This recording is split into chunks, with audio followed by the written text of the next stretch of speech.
Bengaluru central Lok Sabha ಕ್ಷೇತ್ರ ವ್ಯಾಪ್ತಿಯ ಮಹದೇವಪುರ ವಿಧಾನಸಭಾ ಕ್ಷೇತ್ರದಲ್ಲಿ ಮತಗಳ್ಳತನ ಆರೋಪವನ್ನ ಮಾಡಲಾಗಿದೆ. ಆಗಸ್ಟ್ 5ನೇ ತಾರೀಕಿಗೆ ಮಂಗಳವಾರ ಬೆಂಗಳೂರಿನಲ್ಲಿ ರಾಹುಲ್ ಗಾಂಧಿ ಅವರು ರ್ಯಾಲಿಯನ್ನ ಮಾಡ್ತಾರಂತೆ. ಅದೇನೋ ಬರೀ ಪ್ರತಿಭಟನೆ ಅಂತಿದ್ದಾರೆ. ಈಗ ಮೌರ್ಯ ಸರ್ಕಲ್ನಲ್ಲಿ ಪ್ರತಿಭಟನೆ ನಡೆಸಿ ಬಳಿಕ ಫ್ರೀಡಂ ಪಾರ್ಕ್ನಲ್ಲಿ ಸಮಾವೇಶ ನಡೆಸೋಕೆ ಕಾಂಗ್ರೆಸ್ ಏನೋ ಉದ್ದೇಶ ಮಾಡಿದೆ ಅಂತೆ. ಬಳಿಕ ಚುನಾವಣಾ ಆಯೋಗಕ್ಕೆ ಒಂದು ಮನವಿನೂ ಕೊಡ್ತಾರಂತೆ. ಕೆಪಿಸಿ ಕಚೇರಿಯಲ್ಲಿ ಇವತ್ತು ರಾಜ್ಯ ಉಸ್ತುವಾರಿ ಸುರ್ಜೇವಾಲ ನೇತೃತ್ವದಲ್ಲಿ ಒಂದು ಸಭೆಯೆಲ್ಲ ಮಾಡಿದ್ದಾರೆ. ಸಿಎಂ ಡಿಸಿಎಂ ಕೆಲ ಸಚಿವರು ಶಾಸಕರೆಲ್ಲ ಅಂತಿಮ ತೀರ್ಮಾನ ತಗೊಂಡಿದ್ದಾರೆ. ಬೆಂಗಳೂರಿನ ಸೆಂಟ್ರಲ್ ಲೋಕಸಭಾ ಕ್ಷೇತ್ರ ವ್ಯಾಪ್ತಿಯ ಮಹದೇವಪುರ, ರಾಜಾಜಿನಗರ, ಗಾಂಧಿನಗರ ವಿಧಾನಸಭಾ ಕ್ಷೇತ್ರದಲ್ಲಿ ಮತ ಅಕ್ರಮ ಆಗಿರೋದಾಗಿ ಸಿಎಂ ಮತ್ತು ಡಿಸಿಎಂ ಹೊಸ ಆರೋಪವನ್ನು ಮಾಡಿದ್ದಾರೆ. ಆಗಸ್ಟ್ 5ನೇ ತಾರೀಕಿಗೆ ಪ್ರತಿಭಟನಾ ಸಮಾವೇಶದಲ್ಲಿ ರಾಹುಲ್ ಗಾಂಧಿ ಅವರ ದಾಖಲೆನೇ ಬಿಡುಗಡೆ ಮಾಡ್ತಾರಂತೆ. ಅಲ್ಲದೆ ಸುರ್ಜೇವಾಲ ಜೊತೆಗೆ ಫ್ರೀಡಂ ಪಾರ್ಕ್ ಭೇಟಿ ನೀಡಿ ಸ್ಥಳ ಪರಿಶೀಲನೆ ಕೂಡ ಇವತ್ತೆಲ್ಲ ಮಾಡಿದ್ದಾರೆ. ಈ ಮಧ್ಯೆ ಎಐಸಿ ಪ್ರಧಾನ ಕಾರ್ಯದರ್ಶಿ ವೇಣುಗೋಪಾಲ್ ಕೂಡ ಬೆಂಗಳೂರಿಗೆ ಬಂದಿದ್ದಾರೆ. ಉನ್ನತ ಸಭೆ ನಡೆಸಿದಾರಂತೆ. ಉನ್ನತ ಸಭೆ. Rahul Gandhi has got evidence, so he is coming here to protest and to meet the election commissioner.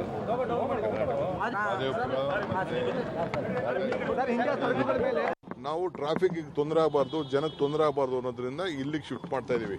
ಅದನ್ನ ಕಟ್ಟಿರೋದೇ ಜನರ ಪ್ರತಿಭಟನೆಗೋಸ್ಕರನೇ ನಾವು ಮಾಡಿರೋದು. ಪಾದಯಾತ್ರೆ ಮಾಡ್ತಾ ಇಲ್ಲ. ಇಲ್ಲಿ ಏನಿದ್ರು ಸೇರ್ತೀವಿ, ಇಲ್ಲಿ ವಿಚಾರನ ತಿಳಿಸ್ತೀವಿ. ಒಂದು 5-6 ಜನ ಹೋಗಿ ಅರ್ಜಿ ಕೊಡ್ತಾರೆ. ಚುನಾವಣೆ ಆದ 45 ದಿನದವರೆಗೂ ಏನ್ ಮಾಡ್ತಾ ಇದ್ರು ಕಾಂಗ್ರೆಸ್ನವರು ಅನ್ನೋದು? ಹೌದಪ್ಪ, ನಾವು ಮಲಗಿದ್ದು ಕಣೆ. ನನ್ನ ಕ್ಷೇತ್ರದಲ್ಲೇ ಸುಮಾರು ಒಂದೇ ವಾರ್ಡಲ್ಲಿ 8,000 ವೋಟು ನನ್ನ ಹತ್ರ ದಾಖಲೆ ಇದೆ. ಅದನ್ನು ನಾನು ಕೊಡ್ತೀನಿ.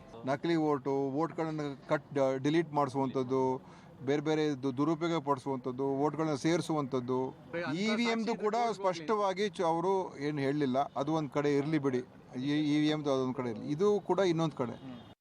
ಅವ್ರಿಗೆ ಎಲ್ಲ ಕಡೆ ಸೋಲಾಗ್ತಾ ಇದೆ. ನೀವು ಚುನಾವಣಾ ಅಕ್ರಮಗಳನ್ನು ಮಾಡಿ ಈಗ ಮೋದಿಯವರ ಮೇಲೆ ಚುನಾವಣಾ ಅಕ್ರಮಗಳನ್ನು ಹಾಕುವಂಥ ಪ್ರಯತ್ನವನ್ನು ಮಾಡ್ತಾ ಇದ್ದೀರಾ. ರಾಜ್ಯದಲ್ಲಿ ಮುಖ್ಯಮಂತ್ರಿಗಳ ಜಗಳ, ಅದನ್ನು ಮರೆಮಾಚಕ್ಕೋಸ್ಕರ ಚುನಾವಣಾ ವಿಚಾರವನ್ನು ತಂದಿದ್ದಾರೆ. ಚುನಾವಣೆ ರಿಸಲ್ಟ್ ಬಂದ ಮೇಲೆ 45 ದಿನದ ಒಳಗಡೆ ಅರ್ಜಿ ಹಾಕೋಕ್ಕೆ ಯಾಕೆ ಹಾಕಲಿಲ್ಲ? ಅವ್ರ ಹತ್ರ ಸಾಕ್ಷಿ ಇಲ್ಲ, ಅದಕ್ಕೆ ನ್ಯಾಯಾಲಯಕ್ಕೆ ಹೋಗ್ತಾ ಇಲ್ಲ, ಬೀದಿಯಲ್ಲಿ ರಂಪ ಮಾಡ್ತಾ ಇದ್ದಾರೆ. ಅಂದ್ರೆ 88 kg ಇದ್ದವರು ಈಗ 72 kg ಬಂದಿದ್ದಾರೆ. ಅಂದ್ರೆ 16 kg ವೆಯ್ಟ್ ಲಾಸ್ ಮಾಡ್ಕೊಂಡಿದ್ದಾರೆ. ಮೊದಲ ದಪ್ಪ ಬಾಳದಿ ಎಷ್ಟು ಮೇಯ್ ಬಿಟ್ಟಿದಿ, ಎಷ್ಟು ದಪ್ಪದಿ ಅಂತೇಳಿ ನನ್ಗೆ ಹಾಸ್ ಮಾಡ್ತಿದ್ದು. ಈಗಿಲ್ಲ, ಈ ಸಲ ಬಾಳ ಸಣ್ಣ ಹುಡುಗಿಗತೆ ಕಾಣತ್ತೆ ಅಂತ ನನಗೆ ಜನರು ಅಂತ. ಇದಕ್ಕೆ ಯಾವ ಸೈಡ್ ಎಫೆಕ್ಟ್ ಇಲ್ಲ. ನನ್ನ ಜೀನಿ ಸ್ಲಿಮ್ ತಗೊಂಡ್ ಫುಲ್ ಖುಷಿ ಇದನ್ನೀಗ. ಚುನಾವಣೆ ನಡೆದು ಇಷ್ಟು ದಿನ ಆದ್ಮೇಲೆ ಈಗ ಹೇಳ ಏನ್ ಪ್ರಯೋಜನ? ಆಮೇಲೆ ಇದನ್ನ ಎಲ್ಲ ಹೇಳಬೇಕು ಅಲ್ಲಿ ಹೇಳ್ದಿರಾ, ರಸ್ತೆಯಲ್ಲಿ ನಿಂತ್ಕೊಂಡು ಹೇಳಿದ್ರೆ ಏನು? ಒಂದು ರಾಜಕೀಯವಾಗಿ ಒಂದು ಹೋರಾಟಕ್ಕೆ ಒಂದು ಅವಕಾಶ ಬೇಕು, ಒಂದು ಯಾವುದಾದ್ರೂ ಕಾರಣ ವಿಷಯ ಬೇಕು, ಆ ಹೋರಾಟವನ್ನು ಮಾಡ್ತಾರೆ.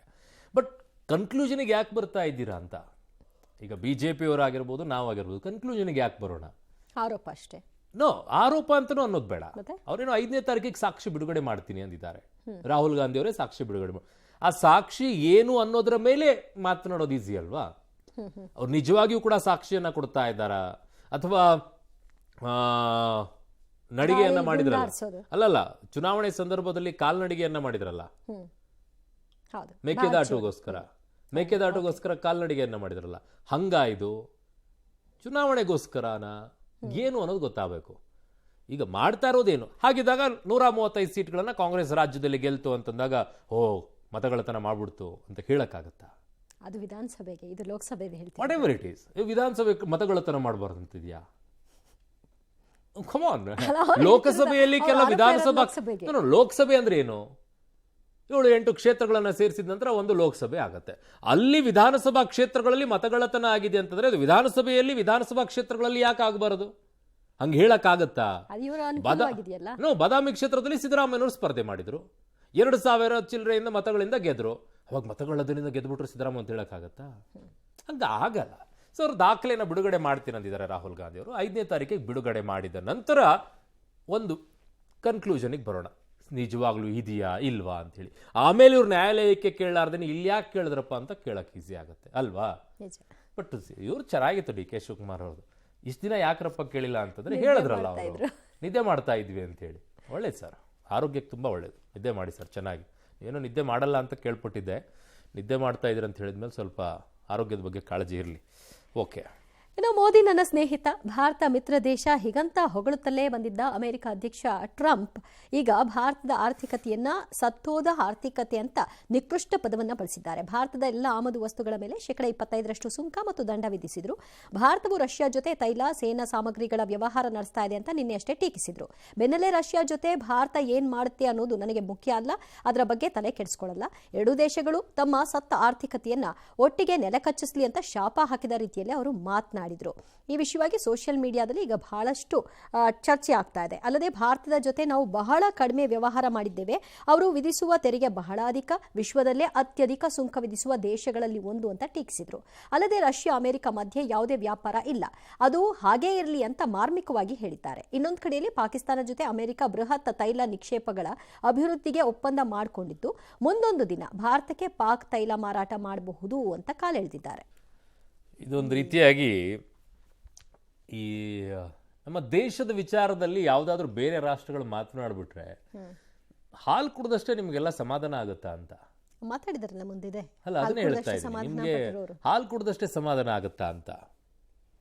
ಅದನ್ನು ನೋಡ್ಬಿಡೋಣ ಅಲ್ವಾ, ಯಾರೆಲ್ಲ ಏನ್ ರಿಯಾಕ್ಟ್ ಮಾಡಿದ್ರು ಅಂತ ಹೇಳಿ ನೋಡ್ಬೋಣ, ಆಮೇಲೆ ಬರೋಣ ಅದಕ್ಕೆ. ಅಮೆರಿಕ ಅಧ್ಯಕ್ಷ ಟ್ರಂಪ್ ಹೇಳಿಕೆಯನ್ನು ವಿಪಕ್ಷಗಳು ಬ್ರಹ್ಮಾಸ್ತ್ರ ಮಾಡಿಕೊಂಡು ಈಗ ಪ್ರಧಾನಿ ಮೋದಿ ವಿರುದ್ಧ ಆಳಿಗೊಂದು ಕಲ್ಲು ಅನ್ನೋ ರೀತಿಯಲ್ಲಿ ಟೀಕಾಪ್ರಹಾರ ನಡೆಸ್ತಾರೆ. ಲೋಕಸಭೆ ವಿಪಕ್ಷ ನಾಯಕ ರಾಹುಲ್ ಗಾಂಧಿ ಅವರು ಟ್ರಂಪ್ ಹೇಳಿದ ನಿಜ ರೀ, ಭಾರತದ ಆರ್ಥಿಕತೆ ಎಲ್ಲ ಡೆತ್ ಎಕನಾಮಿಕ್ ಅನ್ನೋದು ಪ್ರಧಾನಿ ಮತ್ತು ಹಣಕಾಸು ಸಚಿವರನ್ನು ಬಿಟ್ಟು ಎಲ್ರಿಗೂ ಗೊತ್ತಿರೋ ಸತ್ಯ ಅಂತ ಹೇಳಿಬಿಟ್ಟಿದ್ದಾರೆ. ಪ್ರೆಸಿಡೆಂಟ್ ಟ್ರಂಪ್ ಸತ್ಯ ಹೇಳಿದ್ದಕ್ಕೆ ತುಂಬಾ ಸಂತೋಷ ಆಗ್ಬಿಟ್ಟಿದೆ ಅಂತ ಅವರದ್ದು. ಓಕೆ, ಅದಾನಿಗೆ ಅನುಕೂಲ ಮಾಡಲಿಕ್ಕೇನೆ ದೇಶದ ಆರ್ಥಿಕತೆಯನ್ನು ಬಿಜೆಪಿ ಮುಗಿಸ್ಬಿಟ್ಟಿದೆ, ಇದು ಇಡೀ ಪ್ರಪಂಚಕ್ಕೆ ಗೊತ್ತಿರೋ ಸತ್ಯ ಅಂತ ರಾಹುಲ್ ಗಾಂಧಿ ಅವರು ವಾಗ್ದಾಳಿ. ಅಲ್ಲದೆ ಎಕ್ಸ್ನಲ್ಲೂ ಕೂಡ ಪೋಸ್ಟ್ ಮಾಡಿ ಮೋದಿ ದೇಶದ ಆರ್ಥಿಕತೆಯನ್ನು ಕೊಂದುಬಿಟ್ಟಿದ್ದಾರೆ. ಮೋದಿ ಅದಾನಿ ಪಾರ್ಟ್ನರ್ಶಿಪ್, ನೋಟು ಅಮಾನ್ಯೀಕರಣ, ದೋಷಪೂರಿತ GST, MSMEಗಳು ರೈತರನ್ನ ನಾಶ ಮಾಡಿಬಿಟ್ಟು ದೇಶದ ಯುವಶಕ್ತಿ ಭವಿಷ್ಯವನ್ನೇ ಹಾಳು ಮಾಡಿದ್ದಾರೆ ಅಂತೆಲ್ಲ ಪಟ್ಟಿ ಮಾಡಿ ಪೋಸ್ಟ್ ಮಾಡಿಬಿಟ್ಟಿದ್ದಾರೆ. ಇಷ್ಟು ವರ್ಷ ಫ್ರೆಂಡ್ ಅಂತ ಹೇಳ್ಕೊಂಡು ಬರ್ತಾ ಇದ್ದ ಟ್ರಂಪ್ ಈಗ ಮಾಡಿದ್ದೇನು?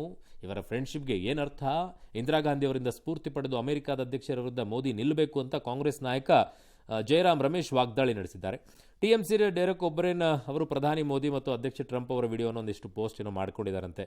ಅಂದರೆ ಅವರು 56 ಇಂಚಿನ ಎದೆಗಾರಿಕೆ ಮತ್ತು 25ಕ್ಕಿಂತ ಕಡಿಮೆ ಇದನ್ನು ಜಾಸ್ತಿ ಮಾಡಿದಾರಲ್ಲ ಅವರು ಟ್ಯಾರಿಫನ್ನು, ಅದಕ್ಕೋಸ್ಕರ ಅವರು ಮಾತನಾಡಿದ್ದಾರೆ. ನೋಡೋಣ ಏನೇನು ಹೇಳಿದ್ದಾರೆ. ಈಗ ಟ್ರಂಪ್ ಹೇಳಿದ್ದನ್ನ ಈ ರೀತಿ ಸ್ವಾಗತ ಮಾಡೋದು, ನಮ್ಮ ದೇಶದ ಆರ್ಥಿಕತೆ ನೆಲ ಕಚ್ಚಿದೆ ಮುಗಿದೋಯ್ತು ಅನ್ನೋದನ್ನ ವಿಜೃಂಭಿಸೋದು ಎಷ್ಟು ಸರಿ ಅಂತ ಅನ್ಸುತ್ತೆ? ಸರಿ ಅಲ್ಲ ನಾನು ಹೇಳೋದು. ನೀವು ದೇಶದ ಒಳಗಡೆಗಿಟ್ಕೊಂಡು ನೀವಿಬ್ರು ಕೂಡ ಎದುರಾಳಿಗಳಾಗಿದ್ದರಿಂದ ನೀವು ಟೀಕೆಗಳನ್ನು ನಿಮ್ಮ ಪಾಡಿಗೆ ನೀವು ಮಾಡ್ಕೊಳ್ಳಿ. ನಿಜ.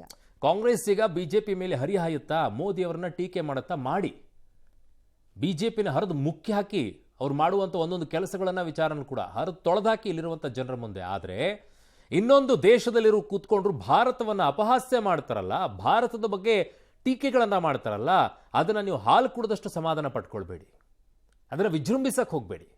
ಪಾಕಿಸ್ತಾನ ಅವತ್ತು ಮಾಡಿದ ವಿಚಾರ, ಚೀನಾ ಅವತ್ತು ಮಾಡಿರುವಂಥ ವಿಚಾರ, ಇವತ್ತು ಅಮೆರಿಕ ಮಾಡಿರುವಂಥ ವಿಚಾರದಲ್ಲಿ ನೀವು ನಡ್ಕೊಳ್ತಾ ಇರುವಂಥ ರೀತಿ ಹೇಗಾಗ್ತಾ ಇದೆ ಅಂತಂದರೆ, ಅವ್ರು ಏನಾದರೂ ನಮ್ಮ ದೇಶದ ಬಗ್ಗೆ ಹೇಳಿದ ತಕ್ಷಣ ನೀವು ಒಂದಿಷ್ಟು ಏನೋ ಖುಷಿ ಆಗ್ತಾ ಇದೆ ಅನ್ನುವಂಥ ಭಾವನೆಗಳು ಬರುತ್ತೆ.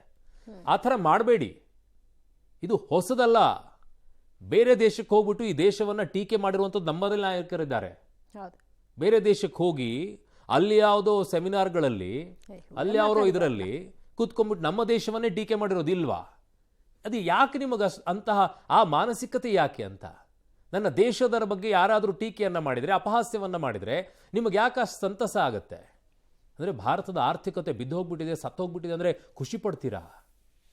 ಖುಷಿ ಪಡ್ತೀರಾ? ನಿಮಗೇನು ಅನ್ಸಲ್ವಾ? ಈ ವಿಚಾರದಲ್ಲಿ ಮಾತನಾಡಬೇಕು. ಯಾವುದ್ರ ಬಗ್ಗೆ ಮಾತನಾಡ್ತೀರಿ? ಟ್ರಂಪ್ ಬಗ್ಗೆನಾ? ನೋಡಿ, ಟ್ರಂಪ್ ಯಾವ ರೀತಿ ಅಂತಂದರೆ ತಮಗೆ ಎಲ್ಲಿ ಅನುಕೂಲ ಆಗುತ್ತೆ ಅಲ್ಲಿ ಅವರು ವಾಸನೆ ನಡ್ಕೊಂಡು ಹೋಗ್ತಾ ಇರ್ತಾರೆ, ವಾಸನೆ ನಡ್ಕೊಂಡು ಹೋಗ್ತಾರೆ. ಭಾರತ ರಷ್ಯಾ ಜೊತೆಗೆ ಚೆನ್ನಾಗಿ ಬಾಂಧವ್ಯವನ್ನು ಹೊಂದಿರೋದು ಅಮೆರಿಕಕ್ಕೆ ಸಹಿಸಕ್ಕಾಗೋದಿಲ್ಲ. ಕಾರಣ ರಷ್ಯಾಗೂ ಅಮೆರಿಕಕ್ಕಾಗೋದಿಲ್ಲ. ನಾವು ಅವ್ರ ಜೊತೆಗೆ ಸಂಬಂಧವನ್ನು ಬೆಳೆಸ್ಕೋಬಾರ್ದು. ನಮ್ದೇನೇ ವ್ಯವಹಾರ ಇದ್ರೂ ಅಮೆರಿಕ ಜೊತೆಗೆ ಇರಬೇಕು, ರಷ್ಯಾ ಜೊತೆಗೆ ಇರಬಾರ್ದು ಅನ್ನುವಂಥದ್ದು ಮಾನಸಿಕತೆ ಅವರದ್ದು. ಹಾಗಾಗಿ ಅದು ಪಾಕಿಸ್ತಾನವನ್ನು ಎತ್ತಿಕಟ್ಟುವಂಥ ಕೆಲಸ ಮಾಡ್ತಾ ಇದೆ. ಅವತ್ತೇ ಪಾಕಿಸ್ತಾನದ ವಿಚಾರದಲ್ಲಿ ಟ್ರಂಪ್ ಮಾತನಾಡಿದಾಗಲೇ ಅನ್ಕೋಬೇಕಾಗಿತ್ತು, ಏನೋ ಒಂದು ವಾಸನೆ ಬಡಿತಾ ಇದೆ ಅಂತ ಹೇಳಿ. ಪಾಕಿಸ್ತಾನವನ್ನು ಎತ್ತಿಕಟ್ಟೋ ಕೆಲಸ ಮಾಡ್ತಿದ್ರು. ಇನ್ಮೇಲೆ ಹೇಗೆ ನಡ್ಕೋಬೇಕು ಹಾಗೆ ನಡೀಬೇಕು. ಈ ವಿಚಾರವನ್ನು ಮಾತನಾಡಬೇಕಾ ಅಥವಾ ಖುಷಿ ಪಡ್ಕೊಂಡಿರ್ಬೇಕಾ? ಏನಪ್ಪ, ನಿಮ್ಮ ದೇಶದ ಬಗ್ಗೆ ಮಾತನಾಡೋರು ಟೀಕೆ ಮಾಡೋರ ಬಗ್ಗೆ ಖುಷಿ ಅನ್ನೋದಾದರೆ ಮಾಡಲಿ ಬಿಡಿ.